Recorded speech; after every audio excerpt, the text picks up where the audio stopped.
খাটাই তো গেছিল অপারেশনের কথা বলছিল এরপরে অপারেশন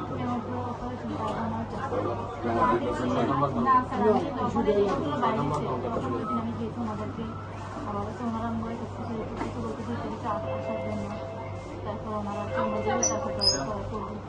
আমি চাইছি এ ধরনের কিছু না করা আমি আপনারা ওই আচ্ছা নিয়মিত 4 মাস রক্ষে ট্রিটমেন্ট মিলাই দেবেন আর ইঞ্জেকশন দেবো ইঞ্জেকশনে মিলাই দেবেন 4 মাস পরে এখন যেহেতু ভাইরাস আছে এখন ইঞ্জেকশন দেওয়া যাবে